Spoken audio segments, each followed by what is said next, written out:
धारी श्याम बनवारी गिरधार मन गिरधारी गिरधारी श्याम बनवारी सजनातन गिरधारी गिरधारी श्याम बनवारी गिरधार मन गिरधारी गिरधारी श्याम बनवारी सजनातन गिरधारी गिरधारी श्याम बनवारी बनवारी श्याम गिरधारी ओ बनवारी श्याम गिरधारी बनवारी श्याम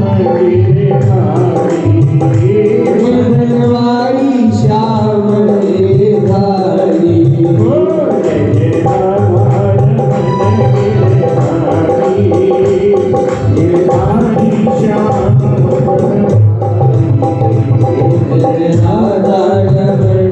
गिरधारी गिरधारी श्याम बनवारी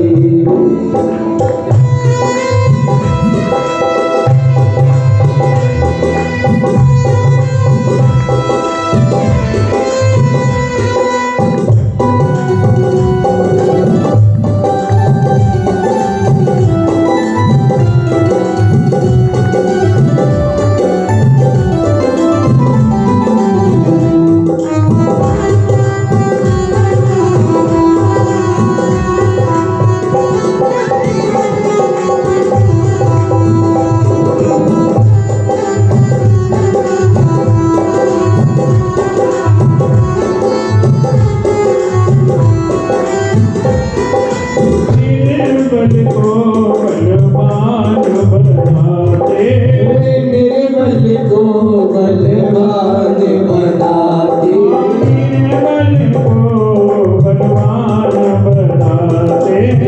निर्बल को बलवान बनाते निर्धन को धनवान बनाते निर्धन को धनवान बनाते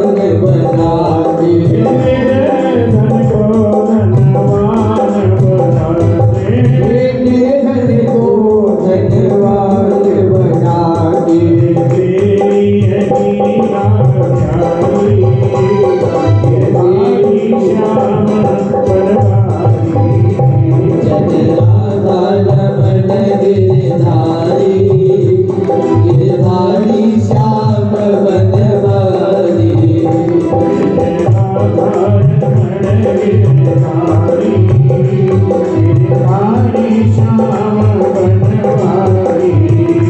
सजनाधार मन गिरधारी गिरधारी श्याम बनवारी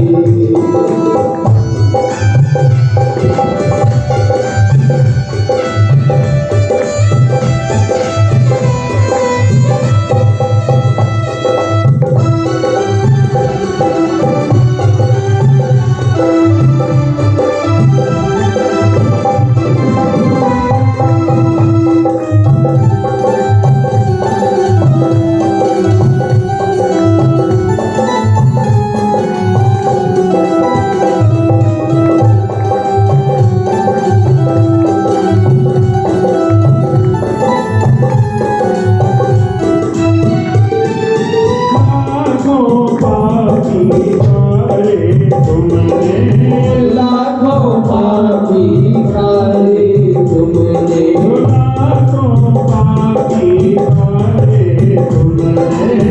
लाखों पापी खारे तुमने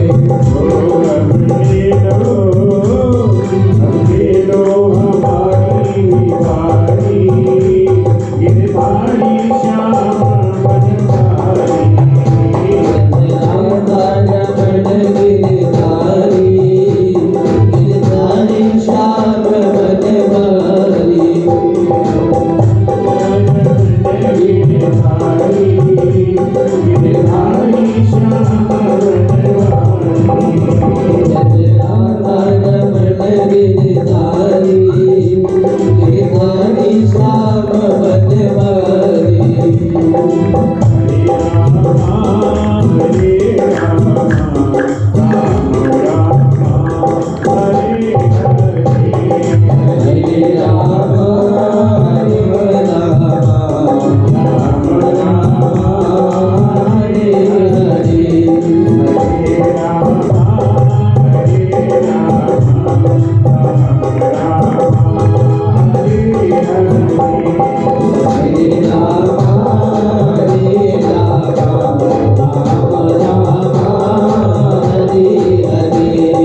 हरे राम राम राम हरे हरे हरे कृष्णा कृष्णा कृष्णा हरे हरे हरे कृष्णा कृष्णा कृष्णा हरे हरे हरे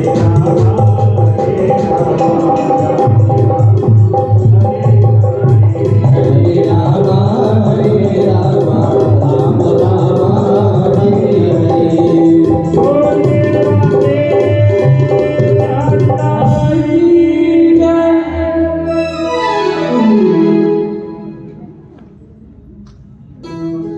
एक ऐसा सागर है जिसका पार पाना बड़ा ही मुश्किल है। जिंदगी निकल जाती है लेकिन शास्त्रों का पार नहीं मिलता। आयु थोड़ी है, विघ्न अनेक है।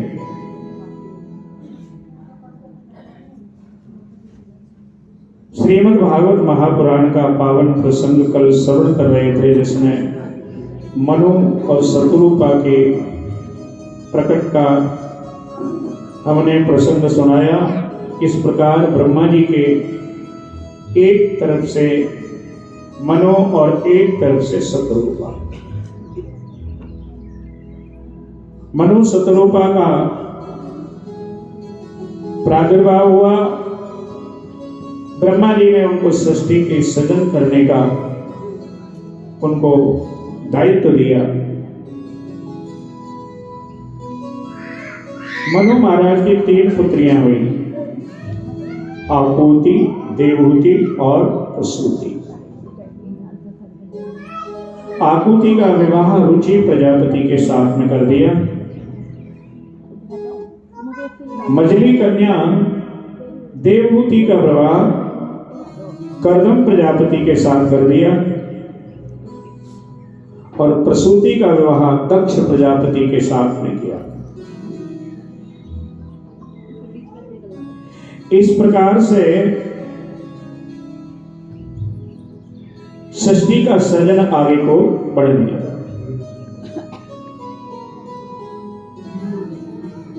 मनु महाराज ने भगवान को प्रणाम किया, वंदन किया और मनु महाराज ने प्रभु से कहा, हे प्रभु, आदिव्यूहम भगवते बरते नाम सुदना स्थानम त्वहान जानीतम प्रजानाम मम च प्रभो। आपने तो कह दिया कि सृष्टि को बढ़ाओ, सृष्टि को बढ़ाओ, सृष्टि को बढ़ाओ, लेकिन मेरे द्वारा उत्पन्न हुई आगे संतान रहेगी कहां पे? ये कमल के फूल पर। यद्यपि शास्त्र कहते हैं कमल का फूल कोई छोटा मोटा नहीं था, कई योजन हजारों योजन में फैला हुआ, लेकिन उस पर खेती तो नहीं हो सकती, उस पर वनस्पति तो नहीं हो सकती। इसलिए मनु महाराज ने प्रार्थना की, प्रभु यदो सर्वसत्त्वानां महिमग्ना महामसि अस्या उद्धरणो नमो देवदेव्या विधीयताम्। पृथ्वी तो रसातल में है और आदि राक्षस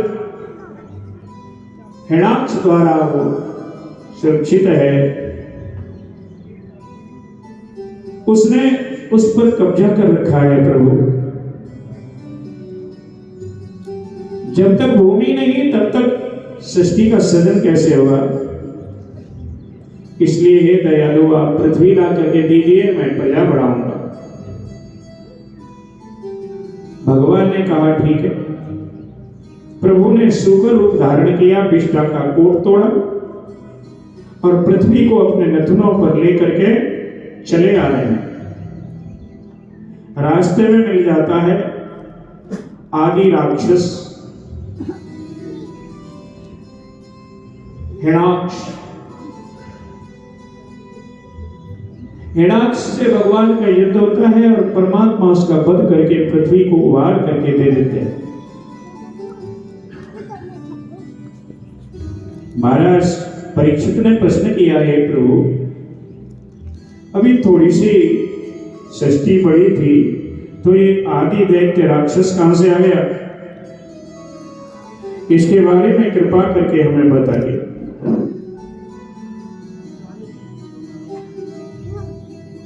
तो भगवान सुखदेव कहते हैं, राजन सुनिए, कश्यप ऋषि की पत्नी है जिसका नाम है दिति। दिति के हैं दैत्य, अदिति के हैं देवता।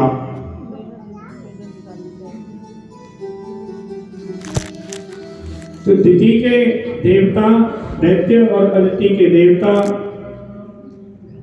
कभी तो शासन हो जाता है देवताओं का, कभी होता है दैत्यों का। जब देवताओं का शासन था तब दिति को मन में आई कि मैं भी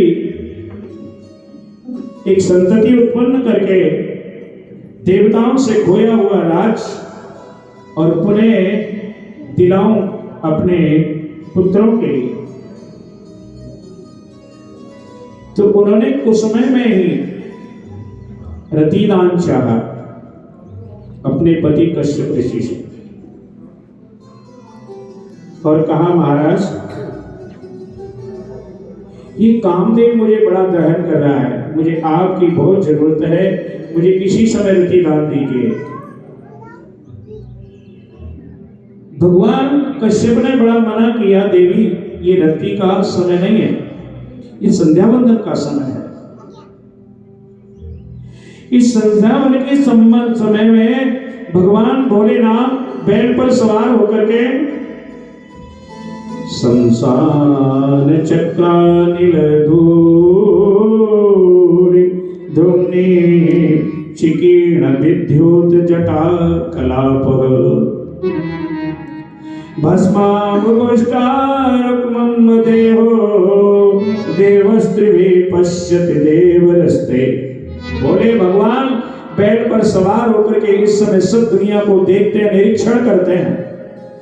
संध्या वंदन के समय में खास करके बोले भगवान, और वो देखते हैं कि जो अच्छा कर्म करता होता है उसको बहुत सारा पुण्य दे जाते हैं, आशीर्वाद दे जाते हैं, और जो उस समय पाप करता होता है उसको बहुत सारा पाप दे जाते हैं। संध्या वंदन के समय कभी भी बहुत सारे ऐसे कृत्य हैं जो नहीं करने चाहिए। संध्या वंदन का समय होता है शाम को सूर्य अस्त के, जो सूर्य की संधि हो रही हो, छुपने वाले हो, प्रातःकाल सूर्योदय से पहले संध्या वंदन का समय होता है। और उस समय इंसान को कभी भी बुरे कर्म किसी प्रकार के नहीं करने चाहिए। झगड़ा, मदिरापान, स्त्री गमन और भी अन्य बहुत सारे जैसे पाप में कर्म हैं, वो इंसान को उस समय नहीं करने चाहिए।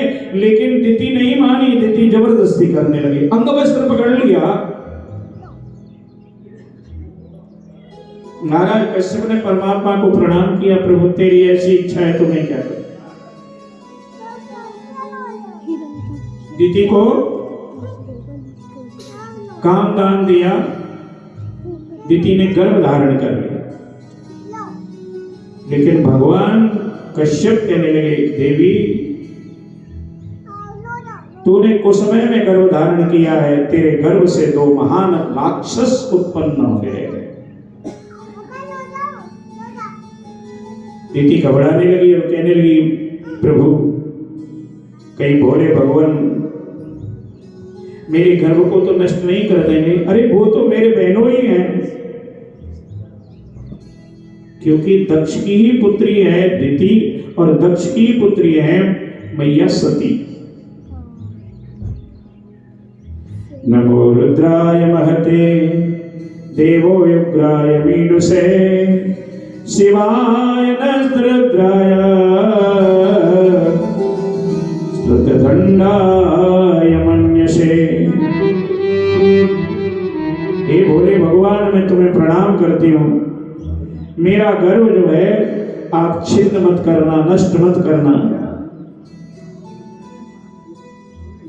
कश्यप ऋषि कहने लगे, देवी मुझे सब पता है क्या होने वाला है। तुम्हारे गर्भ से महान पापी राक्षस पैदा होंगे। दिति कहने लगी, महाराज फिर तुम्हें बदनाम हो जाऊंगी, कुछ तो कृपा कर दो। तो महाराज कश्यप ने कहा, तुम्हारे गर्भ से तो पापी ही पैदा होंगे, लेकिन तुम्हारा पोता एक ऐसा होगा जो द्वादश भागवतों में पहला नंबर होगा, पहला जिसका नाम होगा। तो इस तरह बहुत समय तक गर्भ धारण करने के पश्चात दिति के गर्भ से दो भयानक राक्षस हिरण्याकश्यप और हिरण्याक्ष पैदा हुए। हिरण्याक्ष ने दिव्य विजय करके पृथ्वी को वश में कर लिया, विष्ठा का कोट बनाया। परमात्मा ने उसका जो है भंजन करके, तोड़ करके और पृथ्वी को उबार लाए, मनु महाराज को प्रदान किया और कहा, मनु महाराज आगे सृष्टि का सृजन और करिए।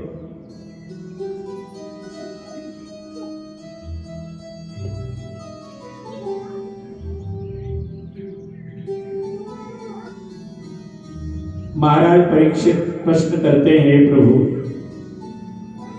कर्म के अनुसार ही जीव की उत्पत्ति होती है। हिरण्याक्ष और हिरण्याकश्यप ने ऐसा कौन सा कर्म किया था जिसके कारण उनका पतन हुआ और जो है वो राक्षस बने?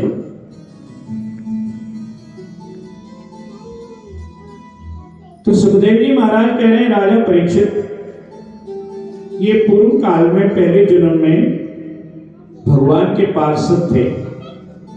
इनका नाम था जय और विजय।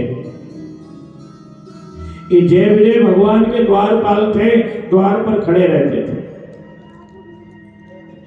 एक दिन भगवान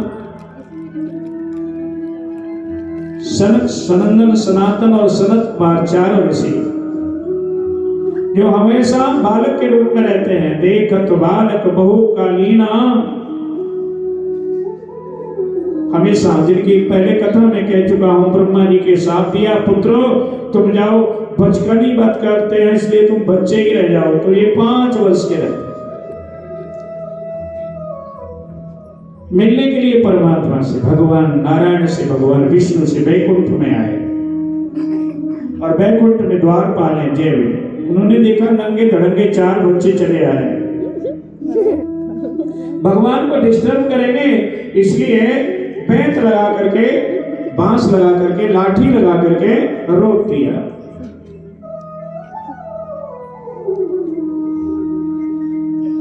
अब तो सरकाजी ने कहा, भगवान के द्वार में आने के लिए किसी को रोक टोक नहीं है, फिर आप हमें क्यों रोक रहे हो? बहुत समझाया लेकिन नहीं माने। उन्होंने श्राप दे दिया, तुम वैकुंठ में रहने के लायक नहीं है, चाहो तुम भयानक राक्षस हो जाओ। तो वो ही सनकादि के श्राप के कारण यहाँ हिरण्याक्ष और हिरण्याकश्यप बने। हिरण्याक्ष का वध कर दिया परमात्मा ने, जो है शुक्र रूप धारण करके। बड़ा भारी युद्ध हुआ और उस युद्ध में परमात्मा ने उसका वध कर दिया। हिरण्याक्ष के वध के बाद हिरण्याकश्यप सोचने लगा, इस भगवान से मैं जीत तो सकता नहीं हूं, इसलिए कोई तप करूं। इधर सृष्टि आगे चलने लगी। मनु महाराज की 3 कन्याओं का वर्णन मैं अभी कर चुका हूं। 2 पुत्र हुए उनके। एक पुत्र का नाम था उत्तानपाद और दूसरे का नाम था प्रियव्रत। जो एक बेटी मनु महाराज की कर्दम ऋषि को ब्याही थी, जिनका नाम देवहूति।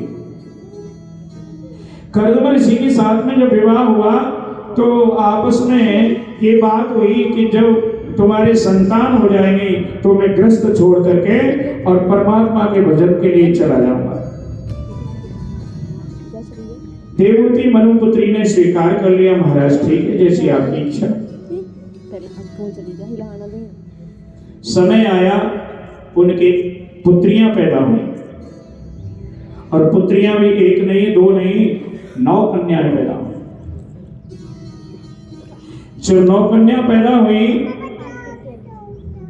तो महाराज ने, कर्दम महाराज ने कहा देवहूति, मैंने जो आपसे बात की थी उसके अनुसार हमारी शादी हुई और 9 संतान कन्या के रूप में हमारे घर में उत्पन्न हो गई।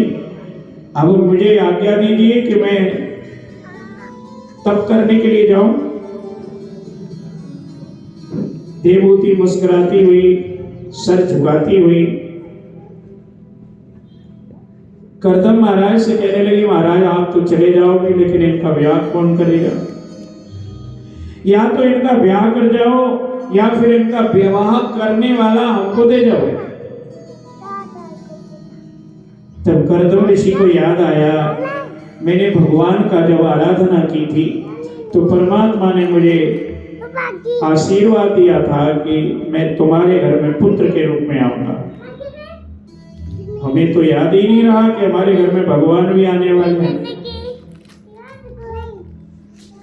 कुछ समय रहे, समय आया और भगवान के परम ब्रह्म परमात्मा के अंशरूप कपिल महाराज का प्रादुर्भाव हुआ करदम ऋषि के यहाँ। बोलिए कपिल महाराज की जय। जब कपिल महाराज का जन्म हुआ तो बधाई देने के लिए ब्रह्मा जी आए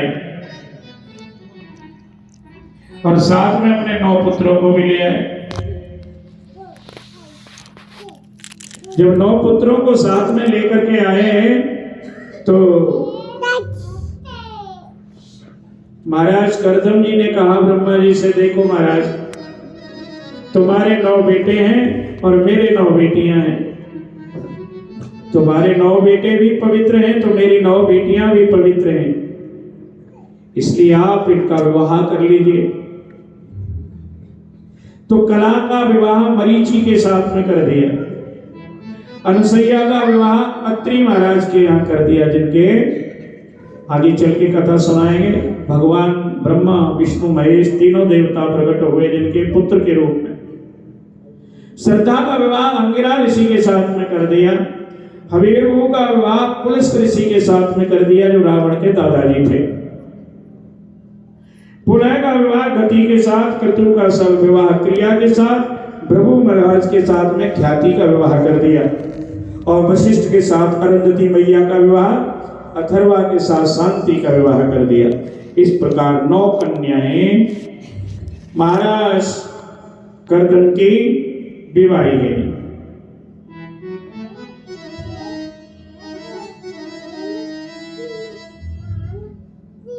धीरे धीरे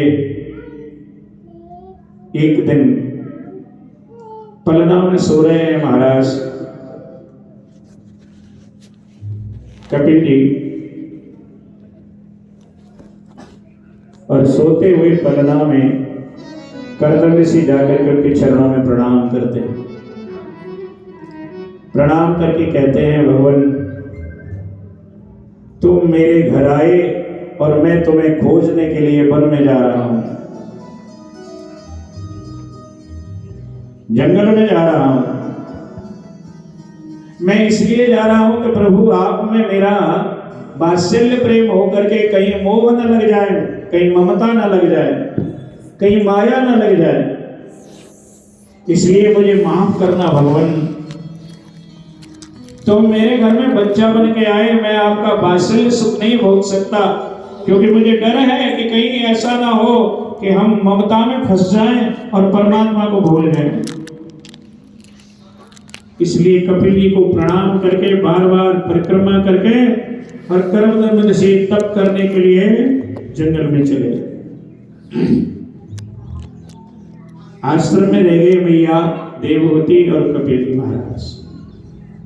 कपिल महाराज का जो चरित्र है इतना पावन है, इतना पवित्र है, जिसका कोई बराबरी दूसरी कथा नहीं हो सकती शायद।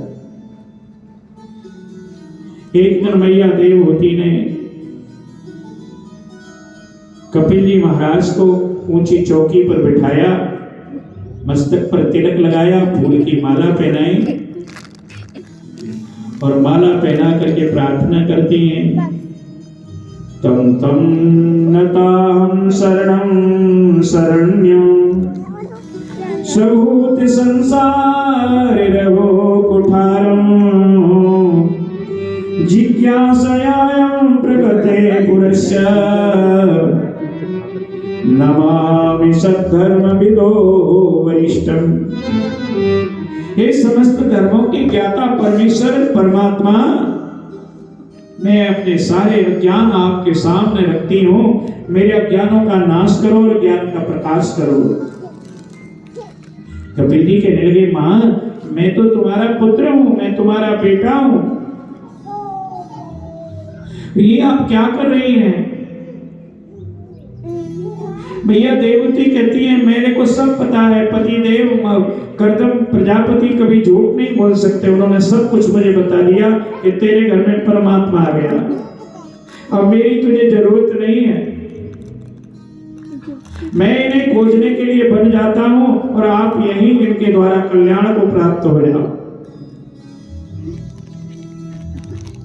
तो प्रभु मैं आपसे पूछती हूँ कि ये मन को कैसे बस में किया जाए, इंसान कैसे जो है सुख पाए, परमात्मा की प्राप्ति का साधन क्या है, कैसी ईश्वर की प्राप्ति होती है। तो भगवान कह रहे हैं चेतस्वलस्यं बंधाय मुक्तने आत्मनो मतः गुणेषु सक्तं बंधाय रतं वा पुंसि मुक्तये। मैया बहुत कुछ करना नहीं है, एक मन को थोड़ा सा बस में करना है, क्योंकि ये शरीर के सारे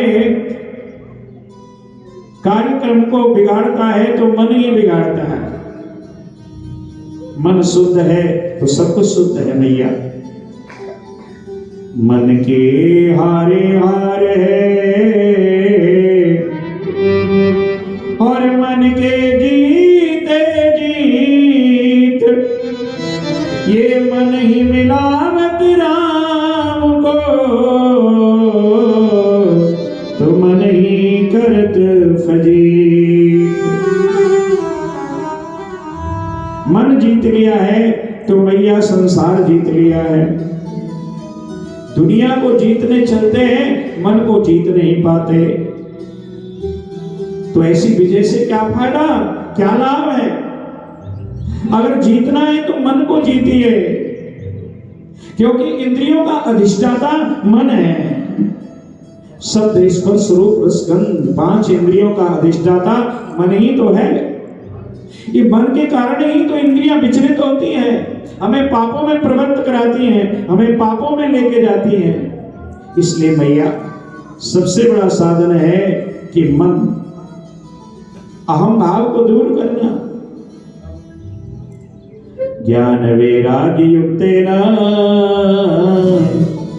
भक्ति योगेन योगिना क्षेमाय पादमूलं मे प्रसन्नस्य कुतो भयम्। जो इंसान ज्ञान वैराग्य से परिपूर्ण है, जिसके पास भक्ति रूपी साधन है, जिसके पास भक्ति रूपी भूषण है, जिसके पास भक्ति रूपी गहना है, वो योगी पुरुष, उस योगी पुरुष के चरणों में शांति पड़ी रहती है। उसके लिए कोई भय नहीं है, कोई डर नहीं है। इसलिए मैया ज्ञान वैराग्य से परिपूर्ण होना पड़ेगा। और मैया परमात्मा की भक्ति के लिए बहुत कुछ करना नहीं होता है, बस केवल मन को इधर से इधर करना होता है। संसार में लगा हुआ मन परमात्मा में लगा दो, मन बड़ा खराब है। एक कोई दृष्टांत है बड़ा सुंदर कि इंसान किसी पेड़ के नीचे बैठा हुआ रस्सी बट रहा था। उसी पेड़ के ऊपर एक भूत रहता था।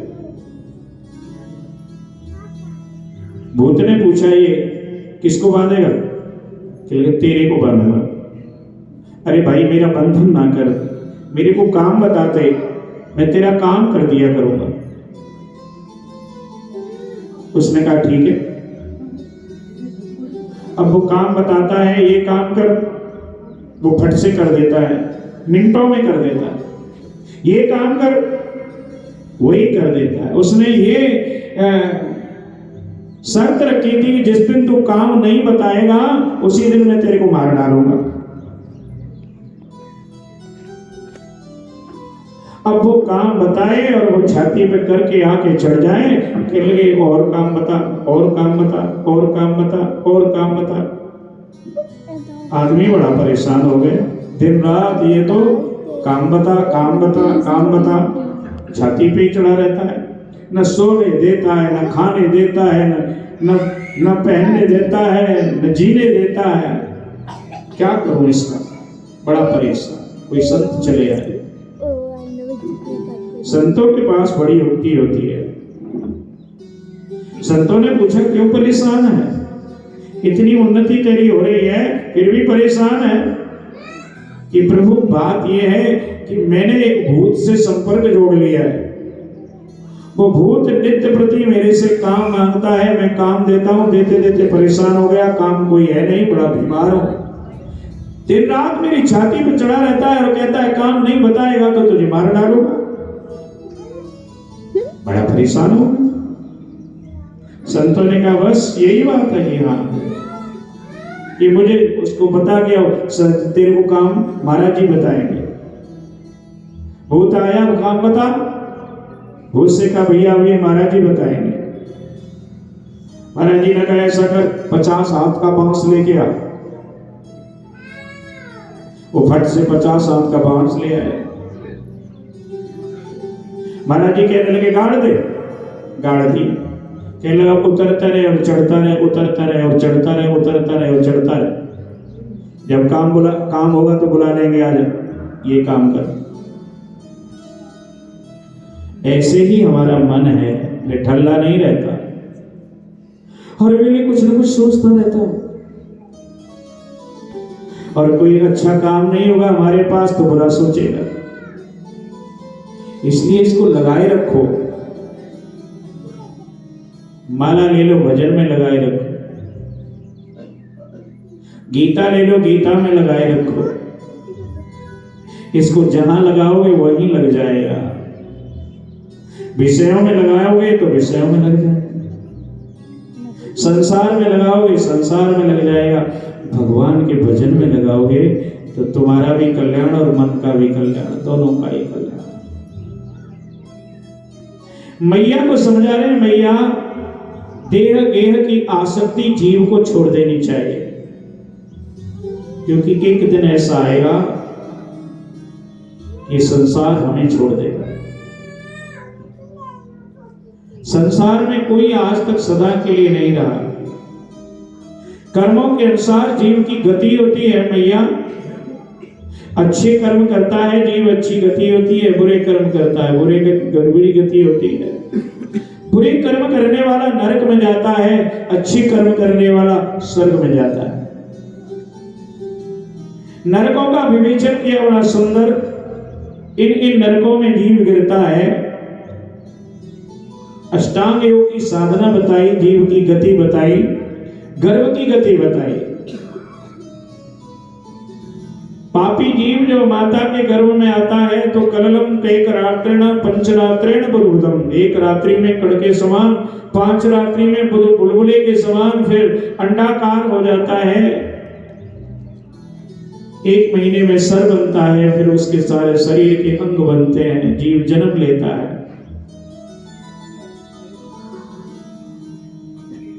84 लाख नरक भोगी, 84 लाख योनियां भोगी, फिर माता के पेट में उल्टे लटके 9 महीने के लिए।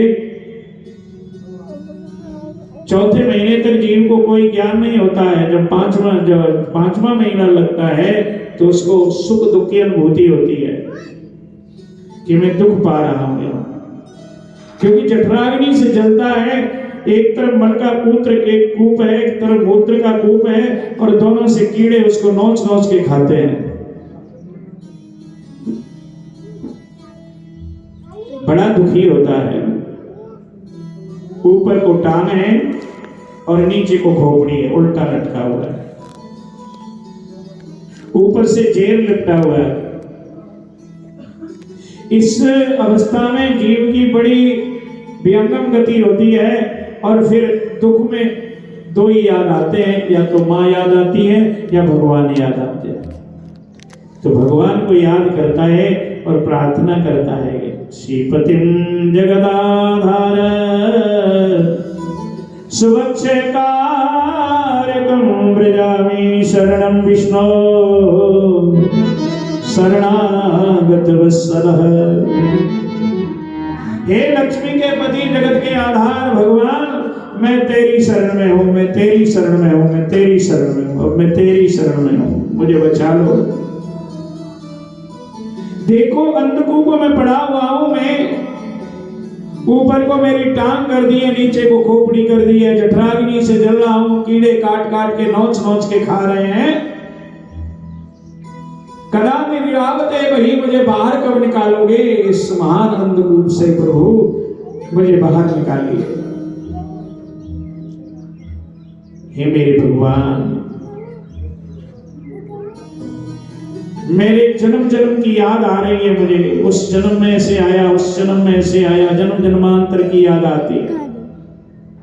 फिर सोचता है परमात्मा तो बाहर निकाल देंगे, लेकिन बाहर निकल के क्या करूंगा, क्योंकि बाहर निकलूंगा माया तैयार खड़ी होगी और माया मुझे जबरदस्ती वर्ण कर लेगी। इसलिए भगवान से कहता है, ना निर्गतम इच्छामि बहिर्गर्वा कदाचन यत्र जातस्य मे पाप कर्मणा दुर्गति भवे। हे भगवान, मत निकालो बाहर, क्योंकि बाहर निकलूंगा तो फिर माया लग जाएगी, फिर इसी नरक में आना पड़ेगा, फिर 84 लाख योनियां भोगनी पड़ेगी। इसलिए ना निर्गतम इच्छामि बहिर्गर्वा कदाचन, मैं नहीं निकलता बाहर, यहीं रहने दो। या अच्छी बात है, मैं तुम्हारा भजन कर रहा हूं, बाहर जाऊंगा तो तुमको भी भूल जाऊंगा। या सबसे अच्छी बात है, पापों से बचाऊं और बाहर जाऊंगा तो पाप भी करने पड़ेंगे, इसलिए दयालु यही रहने दो। और सुख तो भगवान बाहर भी नहीं है और सुख यहां भी नहीं है। संसार में कोई सुखी नहीं है, तो मैं कैसे सुख भोग सकता हूं। इसलिए हे दयालु, मुझे यहीं रहने दो। 9 महीने तक जीव जो है इस तरह स्तुति भगवान की करता है। कभी तो कहता है प्रभु बाहर निकाल लो, अब नहीं पाप करूंगा, ये मेरे से झेला नहीं जा रहा है गर्भ का दुख। कभी कहता है नहीं प्रभु अंदर ही रहने दो, बाहर तो माया लगेगी लगेगी। 10वां महीना लगता है तो प्रसूता नाम की हवा उसको बाहर फेंक देती है। ये प्रसूता नाम की हवा पहले चलती थी, कोई 20-25 साल पहले, अब नहीं चलती है। डॉक्टरों की कैंची चलती है, माफ करना। पहले कभी सुनते थे कि किसी का ऑपरेशन से बच्चा पैदा हुआ, और अब ये नहीं सुनते हैं कि किसी का बिना ऑपरेशन के बच्चा हो गया।